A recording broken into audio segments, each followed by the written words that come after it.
पद वीतरागी विज्ञान वर्णो वारण भावना जग जीवन हित जान। अहिंसा परमो धर्म के महावीर भगवान के संत शिरोमणि आचार्य गुरुवर श्री विद्यासागर जी महाराज जी की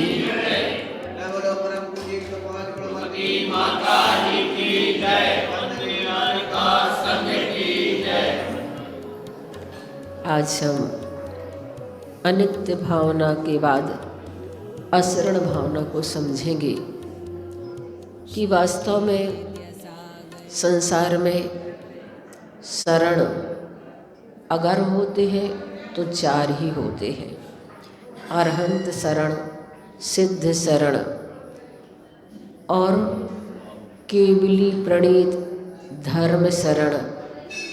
इस प्रकार से हमारे जीवन में अगर शरण है तो ये चीज़ें ही हुआ करती हैं।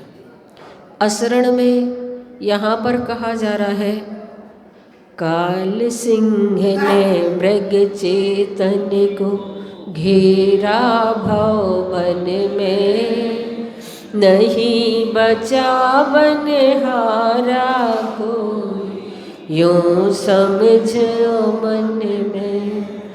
मंत्र यंत्र सेना धन संपत्ति राजपाट छूटे, वश नहीं चलता काल लुटेरा काय नगर लूटे। यहाँ पर कहा जा रहा है, काल के लिए उपमा दी गई है सिंह की। काल रूपी सिंह रूपी काल ने, सिंह का मतलब शेर, तो यहाँ पर कहा जा रहा है काल रूपी सिंह ने मृग रूपी चेतन को, आत्मा को इस संसार रूपी वन में घेर रखा है। काल रूपी सिंह ने मृग रूपी आत्मा को संसार रूपी वन में घेर रखा है। इस आत्मा को यमराज रूपी काल से कोई बचा नहीं सकता। इस प्रकार से मन में विचार करना चाहिए। यमराज रूपी काल शरीर रूपी नगर को जब लूट कर ले जाता है, उस समय सब मंत्र तंत्र आदि करने वाले भी बचा ले तो बचा नहीं सकते, वो भी बचाने में असमर्थ हो जाते हैं। मंत्र यंत्र सेना धन संपत्ति राजपाट सब कुछ यहीं पर छूट करके रह जाता है। जाने वाला हंसा शरीर से निकल जाता है। जरा विचार करें, हम सोचें कि अगर हमारे लिए पैसे की आवश्यकता होती है तो हम आस लगाए रहते हैं कि किसी धनिक के पास जाकर के मांग लेंगे। प्यास लगी होती है तो कहीं प्याऊ देख लेते हैं, पानी के पास जाकर हम पानी पी लेते हैं, अपनी प्यास को बुझा लेते हैं। भोजन की कमी होती है तो किसी उदार मन के यहाँ जाकर के हम उसकी पूर्ति कर लेते हैं। ये तो सब ठीक है, पर अगर मौत से बचाने वाली बात होती है तो उसकी पूर्ति यहाँ पर कोई भी नहीं कर पाता है। वो तो यहाँ पर असंभव ही होता है। मणि मंत्र तंत्र बहु होई, मरते न बचावे कोई। मंत्र तंत्र आदि कितने भी प्रयास कर ले, लेकिन जब अंतिम समय आ जाता है तो उसे कोई भी नहीं बचा पाता है। इसलिए यहाँ कहा जा रहा है कि उस अनिवार्यता को कौन टाल सकता है। जन्म है तो जन्म के साथ मरण भी लगा हुआ है। जन्म के लेते ही व्यक्ति अपने जीवन में मौत के निकट पहुंचता चला जाता है। मरण की बात आती है तो उसका भय सभी ओर होता है, सभी को मरने से भय होता है। संसार में कोई भी प्राणी मरना नहीं चाहता। चारों गतियों के जीव मरने से भयभीत होते हैं। सिर्फ एक नरक गति ऐसी है जहाँ के नार की प्रति समय कष्ट होने के कारण, वेदना होने के कारण ही सिर्फ मरना चाहते हैं। अगर नरक गति में कष्ट और वेदना ना हो तो शायद नारकी भी वहाँ से मरना ना चाहे। मतलब संसार में कोई भी प्राणी मरना नहीं चाहता। और कहा गया इसमें कि एक व्यापारी से पूछा गया कि तुम स्वर्ग चाहते हो कि मोक्ष, नरक जाना चाहते हो? स्वर्ग नरक मोक्ष कहाँ जाना चाहते हो? उसने कहा हम स्वर्ग और नरक कुछ नहीं जानते हैं, हमारी तो जहाँ दुकान अच्छी चले हम तो वहाँ जाना चाहते हैं। ये स्थिति है संसारी प्राणी की। तो बंधुओं, यहाँ पर कहा जा रहा है कि चारों गतियों के जीव कभी भी किसी भी स्थिति में मरना नहीं चाहते। चींटी से लेकर के हाथी तक और नरक गति से लेकर के देवगति तक के सभी प्राणी इस संसार में मौत से भयभीत होते हैं। मौत से बचने के लिए उसने बहुत बड़े बड़े किले, कोट, बंगले, वंकर आदि बना लिए और सोचा कि शायद ये हमारे लिए मौत से बचा लेंगे। मैंने पढ़ा एक राजा ने सोचा कि मैं मौत को धोखा दूंगा और उसने अपना महल इस तरह से बनवाया कि उसमें एक भी खिड़की नहीं थी, एक भी दरवाज़ा नहीं था। सिर्फ उस महल में प्रवेश करने के लिए एक गुप्त रास्ता बनवाया था और उस रास्ते से उस महल में पहुंचकर वह अपने आप को बहुत सुरक्षित मानता था। लेकिन जैसे राजा उस रास्ते से पहुंचा, उसके पीछे पीछे मौत भी हंसती हुई पहुंच गई और उसने कहा जिस रास्ते से तुम आए हो मैं भी उसी रास्ते से तुम्हें लेने के लिए आई हूँ।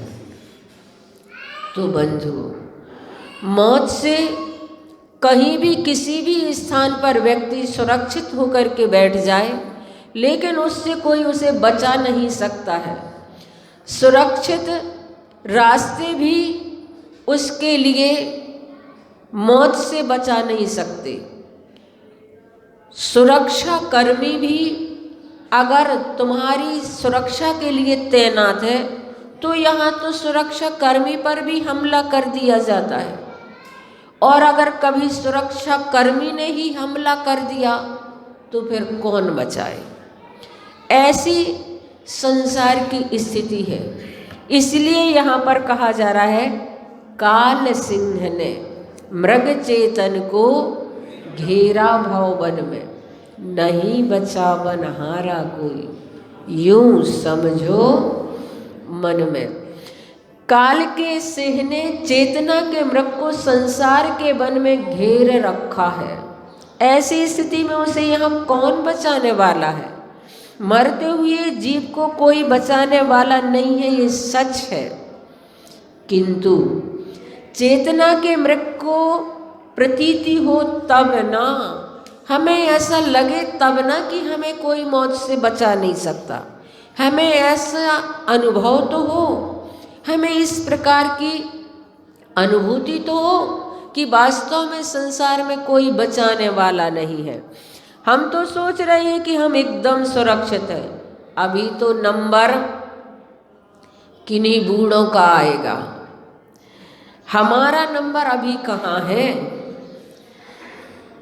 हम तो अभी काले बाल वाले हैं, सफ़ेद बाल वालों का पहले नंबर आएगा और काले बालों का बाद में नंबर आएगा। ऐसा हम सोच करके बड़े निश्चिंत हो जाते हैं। लेकिन मौत के मुँह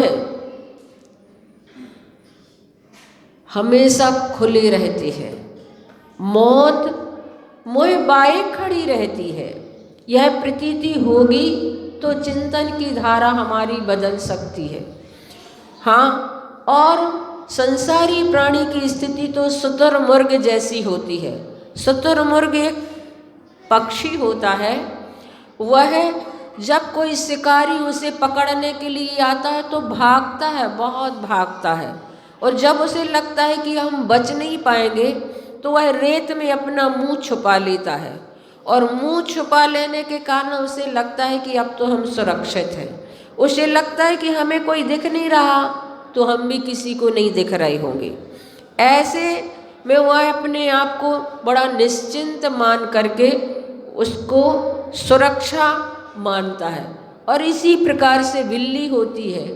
बिल्ली पहले तो चारों तरफ देख लेती है, और जब दूध पीती है तो आंख बंद कर लेती है। आंख इसलिए बंद कर लेती कि मुझे कुछ नहीं दिख रहा तो मैं भी किसी को नहीं दिख रही होंगी।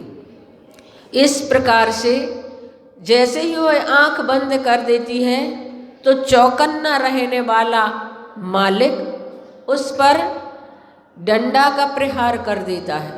उसी प्रकार जब हम असावधान रहते हैं कि अभी तो हमारी मौत बहुत दूर है, और अगर कभी अचानक ऐसी स्थिति आती है तो वह मौत भी हमारे ऊपर अपना प्रहार कर देती है। तो बंधुओं, हम इन सब चीज़ों से शिक्षा लें।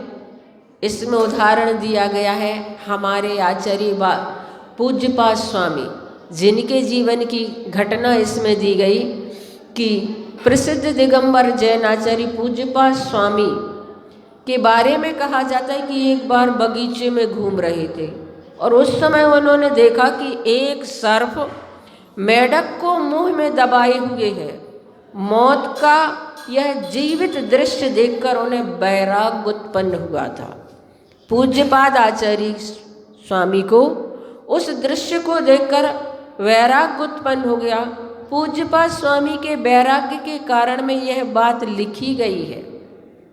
दृश्य तो आप सब भी ऐसे देखते हैं, कई बार देखते हैं, कई बार देखने को हमें इस प्रकार से भी और ज़्यादा खतरनाक दृश्य देखने को मिल जाते हैं, किंतु वह चिंतन का विषय हम कहाँ बना पाते हैं, उससे हम कहाँ ऐसी शिक्षा ले पाते हैं कि वास्तव में एक घटना कभी हमारी जिंदगी में भी घट सकती है। मुनि श्री समता सागर महाराज श्री ने अपने स्वयं का अनुभव लिखा कि 1982 में आचार्य गुरुवर श्री विद्यासागर जी महाराज नैनागिर में चातुर्मास कर रहे थे। मैं उसी समय ब्रह्मचारी अवस्था में था। उस समय चातुर्मास के प्रारंभिक समय की बात है। मैं तालाब मंदिर के पीछे बैठा हुआ प्रतिक्रमण कर रहा था। शाम का समय था। एक सर्प मेढक के मुंह में दबाए हुए मंदिर की तरफ चला आ रहा था। मेरा ध्यान उस ओर गया। सर्प मेढक को पकड़े आ रहा हूँ तो यह बात तो सामान्य थी, किंतु आश्चर्यचकित तो मैं अत्यधिक तब हुआ जब ये देखा कि मौत के मुंह में बैठा हुआ वह मेढक एक मछली को पकड़ने का प्रयास कर रहा है। इस दृश्य ने मेरे चित्त को झकझोर दिया।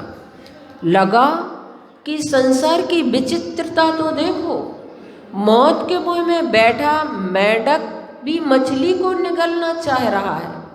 संसारी प्राणी की यही दशा है कि वह स्वयं काल कवलित है, किंतु मौत से बेफिक्र है, बेखबर है। वह स्वयं दूसरों को काल कवलित करना चाह रहा है। प्राणी की ये प्रतीति वास्तव में उसे कब होगी कि काल मेरे सिर पर सवार है, काल कवलित करना चाह रहा है। और हमारे लिए प्रतीति भी कब होगी कि मेरे सिर पर काल सवार है। किसी भी क्षण यहाँ तो डेरा यहाँ से उठने वाला है। शायद उस मेढक को तो ऐसा लग रहा होगा जैसे कि वह एयर कंडीशन में बैठा हो। मेढक, क्योंकि उसको अपनी मौत पर कुछ ऐसा ही नहीं लग रहा है कि मैं कहाँ बैठा हूँ।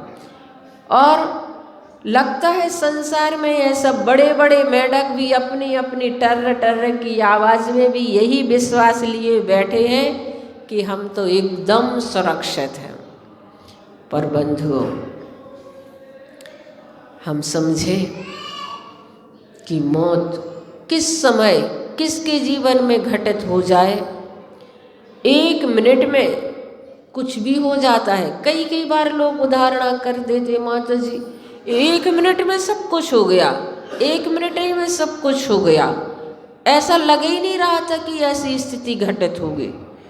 उन्हीं की स्थिति ऐसी घटित हुई, लेकिन उससे हम ये भी शिक्षा ले सकते हैं, सबके जीवन का यही हाल है। इसलिए असरण भावना हमारे जीवन में हृदय से भाएं और उसको हम अपने जीवन में आत्मसात करने की कोशिश करें कि वास्तव में संसार में शरण कोई भी नहीं। सब हमारे आसपास बैठे रहेंगे, हमारी पीड़ा परेशानी में संवेदनाएं तो दे सकते हैं, लेकिन हमारी पीड़ा को कम नहीं कर पाएंगे। और जब वो हमारी पीड़ा परेशानी को कम नहीं कर पाते तो ये अपनों का संसार हो कैसे सकता है। इसलिए हम शरण देवशास्त्र गुरु की ले 9 बार बड़े बाबा का जाप करेंगे।